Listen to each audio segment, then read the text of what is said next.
Pada kesempatan kali ini, kita akan membahas kisah salah satu sahabat Nabi yang dikenal sangat kaya raya dan dermawan, yaitu Abdurrahman bin Auf radhiyallahu anhu. Beliau dikenal sebagai pengusaha sukses yang sangat kaya.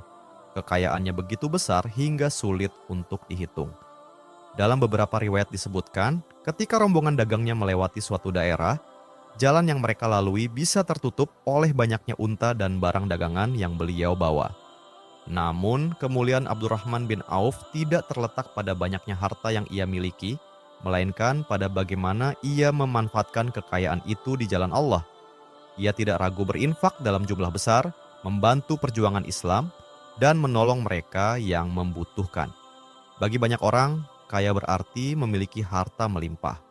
Tapi bagi Abdurrahman bin Auf, kekayaan sejati adalah seberapa banyak harta yang bisa ia sedekahkan demi mencari ridha Allah. Baginya, bukan harta yang disimpan yang membuat seseorang mulia, melainkan harta yang diberikan dengan ikhlas di jalan kebaikan. Sahabat Pijar Studio yang dirahmati Allah Ta'ala. Sebelum kita mulai pembahasan kisah Abdurrahman bin Auf dari awal masuk Islam hingga akhir hayatnya, jangan lupa untuk menonton video ini sampai akhir, agar sahabat semua tidak hanya mendengar kisahnya, tetapi juga dapat memetik hikmah dan pelajaran berharga yang bisa kita terapkan dalam kehidupan sehari-hari. Mari kita mulai kisahnya. Di tengah gurun Makkah yang panas, berdirilah rumah-rumah batu milik kaum Quraisy, suku paling disegani di Jazirah Arab. Di antara mereka, ada seorang lelaki muda penyembah berhala yang dikenal cerdas, pandai berdagang, dan dihormati karena kejujuran serta keteguhan pendiriannya. Namanya adalah Abdul Amr. Sebagian orang memanggilnya Abdul Ka'bah, yang artinya hamba Ka'bah. Nama itu terdengar mulia di telinga masyarakat jahiliyah saat itu, namun sesungguhnya mengandung makna yang salah. Ia adalah simbol zaman ketika manusia lebih tunduk kepada berhala daripada tunduk kepada Allah Ta'ala, Sang Pencipta langit dan bumi.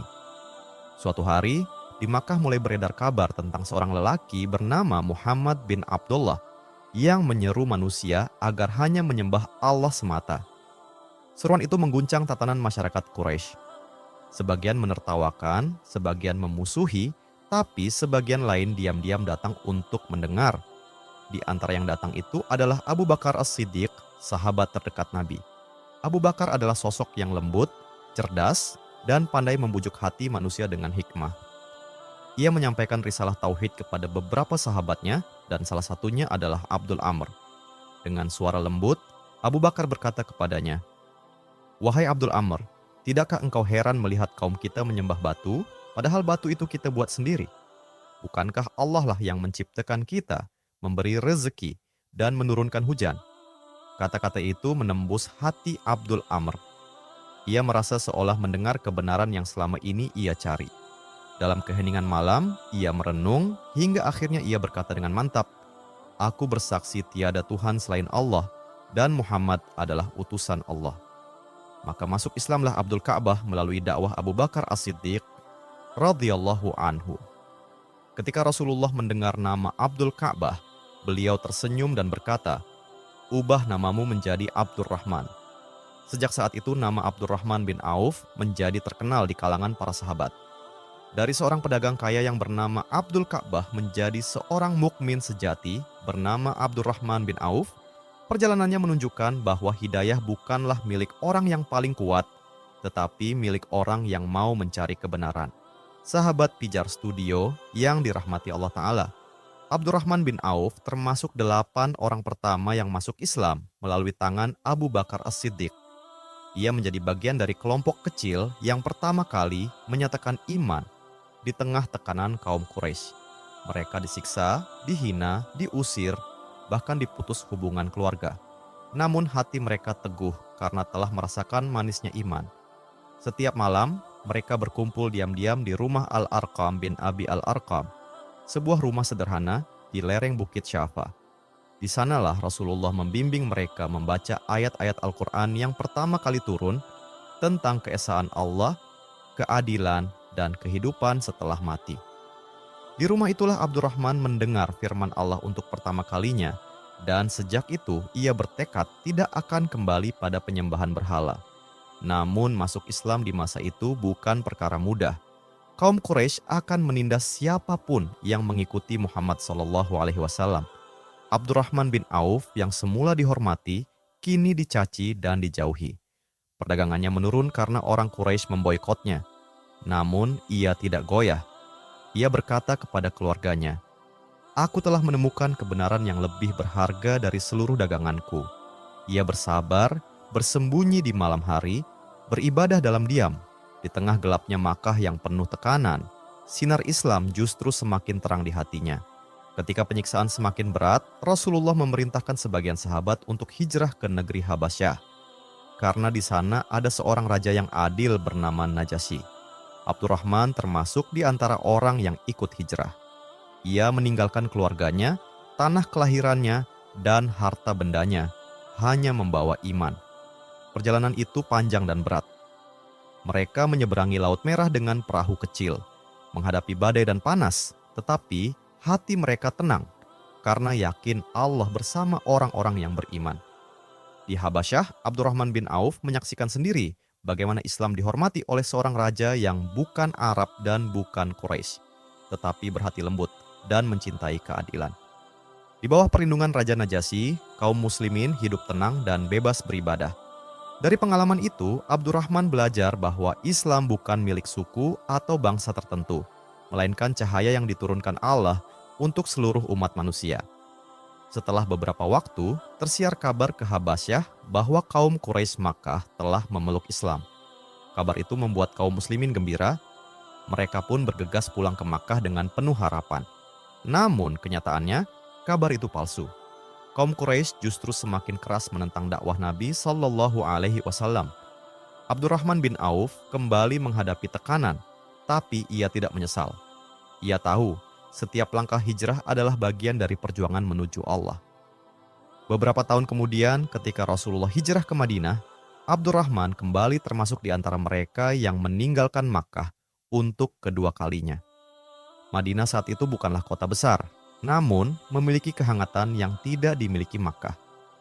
Kaum Ansyar, penduduk asli Madinah, menyambut Rasulullah dan para sahabat dengan cinta yang tulus. Mereka tidak menganggap para muhajirin sebagai beban, melainkan sebagai saudara seiman yang harus mereka bantu. Suatu hari Rasulullah Shallallahu Alaihi Wasallam mengumpulkan para sahabat di Masjid Nabawi. Di antara mereka ada yang miskin, ada yang kaya, ada yang dari Quraisy. Ada pula yang dari suku Aus dan Khazraj. Lalu Rasulullah Shallallahu Alaihi Wasallam berkata, "Bersaudaralah kalian di jalan Allah." Satu demi satu nama disebut. Rasulullah mempersaudarakan seorang muhajir dengan seorang Ansyar agar saling membantu, saling menopang. Ketika nama Abdurrahman bin Auf disebut, Rasulullah mempersaudarakannya dengan Sa'ad bin Rabi' al-Ansyari, seorang bangsawan Madinah yang terkenal, kaya raya, dan dermawan. Sa'ad adalah seorang petani sukses. Ia memiliki kebun kurma yang luas dan rumah besar di tengah kota. Sa'ad bin Rabi' menyambut Abdurrahman dengan wajah berseri. Ia menggenggam tangannya dan berkata tulus, "Wahai saudaraku Abdurrahman, sungguh aku adalah orang yang paling kaya di antara kaum Ansyar. Aku akan membagi hartaku menjadi dua, setengah untukku dan setengah untukmu. Dan aku memiliki dua istri. Lihatlah siapa yang paling engkau sukai, akan kuceraikan. Dan setelah masa iddahnya habis, engkau boleh menikahinya." Kata-kata itu bukan sekadar ramah tamah, itu adalah keikhlasan yang lahir dari iman. Saat benar-benar siap menyerahkan separuh kekayaannya kepada seorang lelaki yang baru saja dikenalnya, semata karena keduanya bersaudara di jalan Allah. Mendengar tawaran itu, Abdurrahman bin Auf menatap wajah saudaranya yang mulia itu dengan haru. Ia tidak pernah melihat kemurahan hati seperti ini sebelumnya. Namun ia menjawab dengan senyum penuh hormat, "Semoga Allah memberkahimu dalam keluargamu dan hartamu, wahai saudaraku. Tunjukkan saja kepadaku jalan menuju pasar." Jawaban itu sederhana, tapi mencerminkan kehormatan dan kemandirian seorang muslim sejati. Abdurrahman tidak ingin menjadi beban bagi siapapun, bahkan di saat ia tidak memiliki apa-apa. Ia memilih bekerja, berdagang, dan berusaha dengan tangannya sendiri. Maka saat menunjukkan kepadanya jalan menuju pasar Bani Qainuqa. Pasar itu dikelola oleh orang-orang Yahudi yang sudah lama berdagang di Madinah. Namun Abdurrahman tidak gentar. Ia memulai dari yang kecil, menjual mentega, keju, dan beberapa barang dagangan sederhana yang ia pinjam dari orang lain. Hari demi hari, ia datang ke pasar dengan semangat dan doa. Ia berjual beli dengan jujur, tidak menipu, tidak bersumpah palsu, dan selalu tersenyum.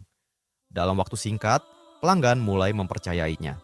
Keberkahan pun datang seperti air yang mengalir deras.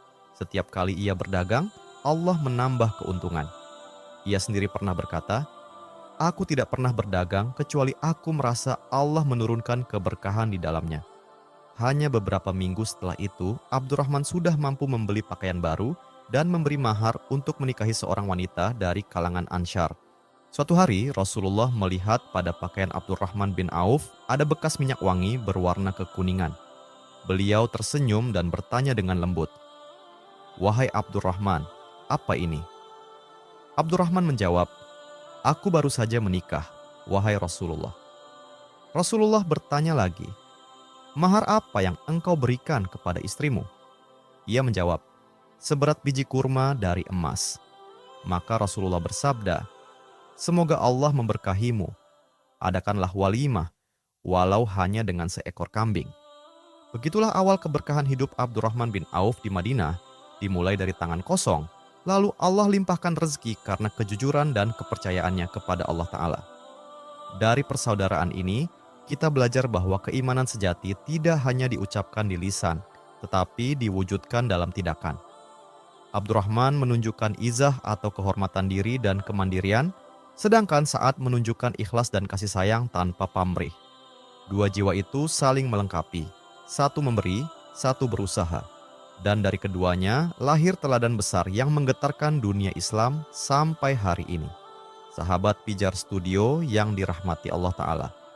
Bulan demi bulan berlalu, Madinah kini hidup dalam kedamaian dan ketenangan di bawah bimbingan Rasulullah Sallallahu Alaihi Wasallam. Namun ketenangan itu tak berlangsung lama. Ancaman kaum Quraisy dan sekutu-sekutunya datang silih berganti, memaksa kaum muslimin untuk bangkit mempertahankan iman dan kehormatan. Di antara pasukan yang selalu siap berjuang di garis depan, berdiri seorang sahabat pemberani dan berjiwa zuhud, yaitu Abdurrahman bin Auf. Ketika Rasulullah Shallallahu Alaihi Wasallam memutuskan berangkat menuju Badar untuk menghadang kafilah Quraisy, Abdurrahman bin Auf pun ikut bersama barisan kaum muslimin. Ia meninggalkan semua hartanya di Madinah tanpa ragu. Dengan pedang dan perisai, ia berangkat dengan hati yang penuh keyakinan. Di medan Badar yang penuh debu, Rasulullah Shallallahu Alaihi Wasallam berdiri mengatur barisan pasukan dengan tenang dan tegas. Beliau memerintahkan agar tidak seorang pun mundur, karena inilah pertempuran pertama antara keimanan dan kekufuran. Ketika pertempuran dimulai, Abdurrahman bin Auf maju dengan keberanian yang luar biasa. Pedangnya berayun menebas musuh, sementara hatinya terus berzikir kepada Allah. Darah dan debu menempel di wajahnya, namun ia tidak berhenti mengucapkan Allahu Akbar. Seruan yang menjadi sumber kekuatan dan keyakinannya di tengah pertempuran itu. Setelah pertempuran selesai dan kaum Quraisy kalah telak, Rasulullah memandang para sahabatnya dan bersabda, "Tidak seorang pun yang menghadiri Badar, melainkan Allah telah mengampuni dosanya." Ini adalah sabda Nabi Shallallahu Alaihi Wasallam yang menunjukkan keutamaan para pejuang Badar. Artinya, semua sahabat yang ikut serta dalam perang Badar mendapat ampunan langsung dari Allah atas dosa-dosa mereka, baik yang telah lalu maupun yang akan datang.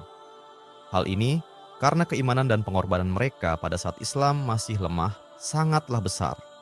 Mereka berperang bukan karena harta atau dunia, tetapi karena keyakinan bahwa mereka sedang menegakkan agama Allah meskipun menghadapi kematian.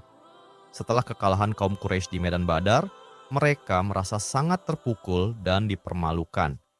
Akhirnya, mereka menyusun kekuatan besar untuk bertempur kembali dengan pasukan kaum muslimin. Maka pada tahun berikutnya, kaum Quraisy datang di kaki gunung Uhud dengan pasukan besar untuk membalas kekalahan mereka di Badar. Pertempuran di kaki gunung Uhud pun tak terelakkan. Rasulullah mempersiapkan pasukannya dengan hati-hati, dan Abdurrahman bin Auf sekali lagi termasuk di antara mereka. Ketika pertempuran memuncak, pasukan pemanah di atas bukit tergoda oleh harta rampasan dan meninggalkan pos mereka. Kesempatan itu dimanfaatkan oleh pasukan Quraisy yang dipimpin Khalid bin Walid, yang saat itu belum memeluk Islam. Dengan cerdik, ia memutar arah pasukannya dan menyerang kaum muslimin dari belakang. Serangan mendadak itu membuat barisan kaum muslimin kacau dan porak-poranda. Di tengah kekacauan itu, Abdurrahman bin Auf tetap berdiri teguh di sisi Rasulullah Sallallahu Alaihi Wasallam. Dengan pedang di tangannya, ia menebas setiap musuh yang berani mendekat. Tubuhnya dipenuhi luka, darah mengalir di wajah dan membasahi pakaiannya, namun ia tidak bergeming. Ia terus berjuang melindungi Rasulullah dengan seluruh tenaga dan keyakinan yang tertanam kuat di hatinya. Bersama beberapa sahabat yang masih bertahan, Abdurrahman bin Auf terus menjaga Rasulullah Sallallahu Alaihi Wasallam hingga akhirnya pasukan Quraisy mundur, meninggalkan medan perang. Ketika pertempuran usai, tubuh Abdurrahman penuh luka. 13 luka terbuka tampak di tubuhnya dan salah satu jarinya patah. Meski demikian, ia masih mampu tersenyum dan berkata dengan suara lirih, "Aku bersyukur masih bisa berdiri di sisi Rasulullah." Itulah Abdurrahman bin Auf, seorang pedagang kaya yang menjelma menjadi prajurit tangguh di jalan Allah. Berjuang bukan demi harta, tetapi demi cinta dan iman kepada Rasulullah Sallallahu Alaihi Wasallam. Tahun-tahun berlalu, Islam semakin kuat, namun ujian terus datang. Ketika Rasulullah Sallallahu Alaihi Wasallam mengumumkan persiapan perang Tabuk, beliau menyeru kaum muslimin untuk bersedekah. Maka datanglah Abdurrahman membawa 4.000 dinar emas. Ia berkata, "Aku menyimpan 4.000 dinar untuk keluargaku, dan 4.000 lagi kuserahkan di jalan Allah." Rasulullah tersenyum dan bersabda, "Semoga Allah memberkahimu pada apa yang engkau simpan dan pada apa yang engkau infakkan." Berkat doa itu, kekayaannya tak pernah berkurang, justru semakin banyak dan semakin bermanfaat. Setelah itu, berangkatlah Rasulullah memimpin pasukan besar menuju Tabuk, perbatasan utara yang kini masuk wilayah Syam. Perjalanan itu panjang, panas, dan melelahkan. Ketika rombongan sampai di Tabuk, Rasulullah keluar untuk memenuhi hajatnya. Saat itu waktu subuh hampir tiba. Para sahabat gelisah karena matahari mulai naik dan Rasulullah belum kembali. Akhirnya mereka meminta Abdurrahman bin Auf menjadi imam salat. Maka ia pun berdiri di depan, mengimami para sahabat. Di pertengahan salat, Rasulullah datang dan bergabung menjadi makmum di belakang Abdurrahman. Setelah Abdurrahman mengucapkan salam, Nabi Shallallahu Alaihi Wasallam berdiri untuk menyempurnakan salatnya. Melihat Rasulullah menjadi makmum, para sahabat pun gemetar. Mereka takut telah mendahului Rasulullah Shallallahu Alaihi Wasallam. Setelah selesai salat, Rasulullah kemudian tersenyum dan berkata, "Ahsantum, kalian telah berbuat benar." Mendengar itu, air mata Abdurrahman menetes. Ia tak pernah menyangka akan mendapat kehormatan sebesar itu. Menjadi satu-satunya sahabat yang pernah mengimami Rasulullah Shallallahu Alaihi Wasallam dalam salat subuh di medan perang. Kisah Abdurrahman bin Auf di medan perang ini menunjukkan bahwa iman sejati akan menumbuhkan keberanian. Abdurrahman berjuang bukan demi kemuliaan dunia, tetapi karena cintanya kepada Rasulullah Shallallahu Alaihi Wasallam dan keinginannya untuk menegakkan kebenaran. Dari kisahnya, kita belajar bahwa ketika hati dipenuhi iman, rasa takut berubah menjadi keberanian, dan setiap luka menjadi tanda kehormatan di jalan Allah. Sahabat Pijar Studio yang dirahmati Allah Ta'ala. Dikisahkan pada suatu hari, Rasulullah Shallallahu Alaihi Wasallam berkumpul dengan para istri beliau. Di antara mereka hadir Ummu Salamah, istri Nabi yang terkenal lembut dan bijak. Rasulullah bersabda kepada mereka, "Sesungguhnya orang yang paling penyayang dan paling memperhatikan keadaan kalian setelah aku wafat nanti adalah seorang lelaki yang jujur dan berbakti." Lalu beliau mengangkat tangannya dan berdoa, "Ya Allah, berilah minum Abdurrahman bin Auf dari mata air surga Salsabil." Doa itu menjadi janji suci yang disimpan di hati para istri Nabi. Bertahun-tahun kemudian, setelah Rasulullah Shallallahu Alaihi Wasallam wafat, doa itu terbukti. Ketika kaum muslimin hidup di bawah kepemimpinan Abu Bakar dan kemudian Umar, Abdurrahman bin Auf selalu mengirimkan nafkah besar kepada seluruh istri Rasulullah Sallallahu Alaihi Wasallam agar mereka tidak kekurangan. Ummul Mukminin Aisyah radhiyallahu anha pernah berkata kepada anak Abdurrahman, "Semoga Allah memberi minum ayahmu dari mata air surga sebagaimana Rasulullah telah mendoakannya. Dahulu ayahmu mengirimkan kepada kami 40.000 dinar untuk dibagikan di antara istri-istri Nabi." Ucapan itu menjadi bukti bahwa doa Rasulullah benar-benar terwujud dalam kehidupan Abdurrahman. Setelah Rasulullah wafat, banyak sahabat kembali ke kehidupan masing-masing. Namun tidak dengan Abdurrahman. Ia memandang bahwa cara terbaik mencintai Rasulullah adalah memuliakan keluarga beliau. Setiap kali mendengar salah satu istri Nabi membutuhkan sesuatu, ia segera mengirimkan bantuan. Bukan karena diminta, tapi karena rasa hormat dan cinta. Ia sering berkata kepada sahabat-sahabatnya, berbakti kepada orang yang telah wafat adalah dengan memuliakan keluarganya. Ucapan itu bukan hanya kata-kata, ia benar-benar melakukannya. Hingga para istri Nabi Shallallahu Alaihi Wasallam menganggapnya seperti pelindung mereka setelah kepergian Rasulullah. Harta Abdurrahman bin Auf semakin bertambah. Ia memiliki kafilah dagang yang panjangnya membentang sejauh mata memandang. Unta-untanya membawa minyak, gandum, rempah, dan sutra dari Syam. Namun, di balik kemewahan itu, hatinya tetap tunduk kepada Allah. Suatu hari, kafilah besar milik Abdurrahman bin Auf tiba di Madinah. Suara langkah unta-unta yang membawa barang dagangan dari Syam terdengar hingga ke penjuru kota. Aisyah bertanya kepada pelayannya, "Suara apa itu?" Pelayannya menjawab, "Itu kafilah Abdurrahman bin Auf yang datang dari Syam." Mendengar itu, Aisyah berkata lirih, "Semoga Allah memberkahi hartanya." Kisah Abdurrahman bin Auf menunjukkan bahwa kekayaan bukanlah musuh iman, tetapi ujian bagi orang beriman. Ia membuktikan bahwa seseorang bisa menjadi kaya tanpa sombong, dermawan tanpa pamrih, dan rendah hati meski hidup bergelimang harta. Ia dicintai bukan karena kekayaannya, melainkan karena cinta dan kepeduliannya kepada sesama, terutama kepada keluarga Rasulullah Sallallahu Alaihi Wasallam. Namun perjalanan hidupnya belum berakhir. Ujian berikutnya bukan soal harta, melainkan ujian tanggung jawab dan kekuasaan, ketika ia ditunjuk menjadi bagian dari Dewan Syura, pengganti Umar bin Khattab. Hari itu, langit Madinah terasa murung. Suasana Masjid Nabawi dipenuhi kesedihan. Sayyidina Umar bin Khattab baru saja ditikam oleh Abu Lu'lu'ah al-Majusi saat memimpin salat subuh. Darah mengalir deras dari perut sang khalifah yang adil itu. Tubuhnya dibaringkan di rumah, sementara para sahabat berdiri dengan wajah cemas. Ketika kesadarannya kembali, Umar tahu ajalnya sudah dekat.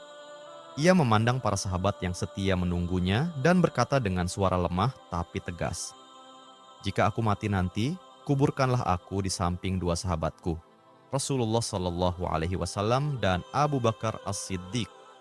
Anaknya, Abdullah bin Umar, segera pergi meminta izin kepada Ummul Mukminin Aisyah. Aisyah menangis mendengar permintaan itu, lalu berkata, "Sesungguhnya aku telah menyiapkan tempat itu untuk diriku sendiri, tetapi demi Allah, aku relakan untuk Umar." Maka ketika Umar wafat, beliau pun dimakamkan di samping Rasulullah dan Abu Bakar. 3 makam yang kini berdampingan menjadi simbol keagungan persaudaraan Islam. Namun sebelum mengembuskan napas terakhir, Umar memanggil beberapa sahabat utama. Suaranya melemah, tapi kalimatnya tegas penuh hikmah. "Aku menunjuk 6 orang di antara kalian, karena Rasulullah wafat dalam keadaan ridha kepada kalian. Dari kalianlah nanti akan dipilih seorang khalifah untuk menggantikanku." 6 orang itu adalah Utsman bin Affan, Ali bin Abi Thalib, Abdurrahman bin Auf, Sa'ad bin Abi Waqqash, Talhah bin Ubaidillah, dan Zubair bin Awam. Mereka berenam dikenal sebagai sahabat yang saleh, bijak, dan dicintai Rasulullah Sallallahu Alaihi Wasallam. Lalu Umar menatap Abdurrahman bin Auf dengan pandangan yang dalam. Kemudian berkata, "Jika kepemimpinan jatuh padamu, aku tahu engkau sanggup memegangnya dengan adil. Tapi jika tidak, aku yakin engkau akan memilih pemimpin yang benar." Abdurrahman menunduk. Ia tahu ucapan itu bukan sekadar pujian, tapi amanah besar yang kelak akan menguji hatinya. Beberapa hari setelah Umar dimakamkan, 6 sahabat itu berkumpul di rumah salah satu di antara mereka untuk bermusyawarah. Madinah pun sunyi. Semua orang menunggu keputusan mereka. Abdurrahman bin Auf memandang wajah satu persatu saudaranya, wajah yang dipenuhi keimanan dan tanggung jawab. Ia berkata dengan tenang, "Kita berenam ini semua mulia dan masing-masing berhak memimpin. Tapi jika kita tetap 6 orang, umat akan menunggu lama. Maka hendaklah sebagian dari kita mengundurkan diri agar urusan ini dipermudah." Saran itu diterima dengan ikhlas. Zubair bin Awam lalu berkata, "Aku serahkan bagianku kepada Ali bin Abi Thalib." Talha bin Ubaidillah berkata, "Aku serahkan bagianku kepada Utsman bin Affan." Sa'ad bin Abi Waqqas berkata, "Aku serahkan bagianku kepada Abdurrahman bin Auf." Kini tersisa 3 nama, yaitu Ali, Utsman, dan Abdurrahman. Namun Abdurrahman memandang keduanya, lalu berkata dengan kerendahan hati, "Aku melepaskan bagianku. Biarkan aku menjadi penengah di antara kalian berdua." Mereka pun setuju. 3 hari 3 malam, Abdurrahman tidak tidur nyenyak. Ia berkeliling ke rumah-rumah sahabat, menemui kaum Muhajirin dan Ansyar, berbicara dengan para tokoh dan rakyat biasa. Ia tidak ingin keputusan ini menjadi perebutan kekuasaan, melainkan pilihan yang diridai Allah dan Rasul-Nya. Ia bertanya kepada mereka, "Siapa yang kalian pilih menjadi khalifah, Ali atau Utsman?" Sebagian besar menjawab, "Utsman bin Affan." Mereka mengenal kelembutan dan kedermawanannya, serta kedekatannya dengan Rasulullah. Setelah mendengar pendapat seluruh kaum muslimin, Abdurrahman mengumpulkan kembali kedua calon tersebut di Masjid Nabawi. Dalam suasana hening, ia berkata kepada Ali bin Abi Thalib, "Wahai Ali, jika aku memilihmu menjadi khalifah, apakah engkau akan memerintah sesuai dengan kitab Allah, sunnah Rasulullah, dan jalan 2 khalifah sebelumnya?" Ali menjawab, "Aku akan memerintah sesuai kitab Allah dan sunnah Rasulullah. Adapun jalan 2 khalifah sebelumnya, aku akan berijtihad sesuai kemampuan." Lalu Abdurrahman menoleh kepada Utsman bin Affan dan bertanya hal yang sama. Utsman menjawab tanpa ragu, "Aku akan memerintah berdasarkan kitab Allah, sunnah Rasulullah, dan mengikuti jalan 2 khalifah sebelumnya." Maka Abdurrahman mengangkat tangannya tinggi-tinggi, dan di hadapan kaum muslimin ia berkata lantang, "Aku telah mendengar dan mempertimbangkan pendapat umat. Aku membayat Utsman bin Affan sebagai khalifah, sesuai dengan kitab Allah dan sunnah Rasulullah." Ali pun segera memegang tangan Utsman dan ikut berbaiat, diikuti seluruh kaum muslimin. Dengan itu, terpilihlah Utsman bin Affan sebagai khalifah ketiga, dan persatuan umat tetap terjaga. Keputusan itu menunjukkan kebesaran jiwa Abdurrahman bin Auf. Ia bisa saja menerima jabatan khalifah karena Umar sendiri percaya padanya, tapi ia lebih memilih menjadi penengah yang adil daripada menjadi penguasa. Ia tahu bahwa amanah kekuasaan bukan untuk mencari kehormatan, tapi untuk menjaga umat. Rasulullah Shallallahu Alaihi Wasallam pernah bersabda, "Pemimpin umat akan dimintai pertanggungjawaban atas yang dipimpinnya." Dan Abdurrahman tidak ingin mempertanggungjawabkan sesuatu yang bisa ia serahkan kepada orang yang lebih pantas. Sikap Abdurrahman itu menjadi contoh sepanjang masa tentang kepemimpinan yang lahir dari keikhlasan, bukan ambisi. Sahabat Pijar Studio yang dirahmati Allah Ta'ala. Setelah pengangkatan Utsman bin Affan, Madinah kembali tenang. Abdurrahman bin Auf kembali ke kehidupannya, berdagang, beribadah, dan terus membantu fakir miskin. Hari itu, udara Madinah terasa teduh. Matahari menyorot lembut ke halaman rumah Abdurrahman bin Auf. Di dalam rumahnya, pelayan-pelayan sibuk menyiapkan hidangan, roti hangat, daging panggang, kurma manis, dan air sejuk dari sumur terbaik di Madinah. Namun, di tengah segala kenikmatan itu, Abdurrahman duduk termenung. Ia sedang berpuasa. Ketika makanan terhidang di hadapannya menjelang berbuka, ia menahan tangannya, tak segera mengambil makanan. Matanya tidak menatap hidangan itu, melainkan menatap jauh ke masa lalu. Masa perjuangan di mana ia dan sahabat-sahabatnya bertempur demi tegaknya kalimat Allah. Tiba-tiba air matanya menetes. Keluarganya pun heran, lalu bertanya, "Wahai Abdurrahman, mengapa engkau menangis? Bukankah ini hari yang penuh berkah? Bukankah engkau sedang berpuasa dan akan berbuka dengan makanan yang baik?" Abdurrahman menatap mereka dengan mata basah, lalu menjawab dengan suara bergetar, "Aku teringat Mus'ab bin Umair. Mus'ab lebih baik dariku. Dulu di Makkah ia hidup mewah, berpakaian indah dan harum dengan minyak wangi. Tapi ia meninggalkan semuanya demi Islam. Di perang Uhud, Mus'ab gugur membawa panji Rasulullah. Ketika kami hendak mengafani jasadnya, kami hanya menemukan selembar kain kecil.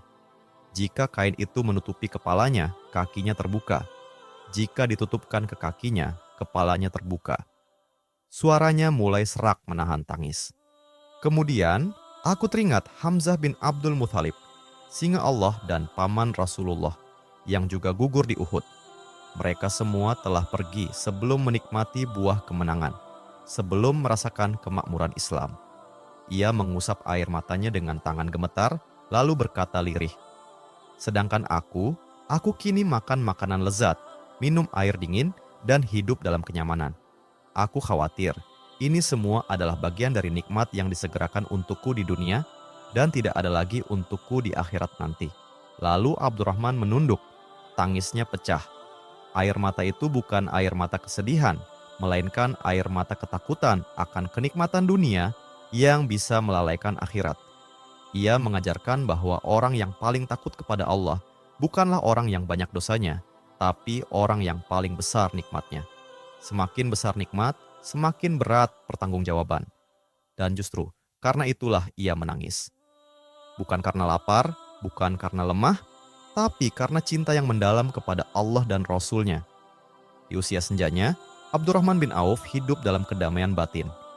Ia tetap memberi, tetap beribadah, tetap takut kepada Allah hingga akhir hayatnya.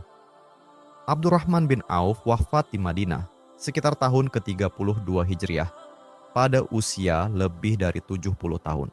Wallahu a'lam. Assalamualaikum warahmatullahi wabarakatuh.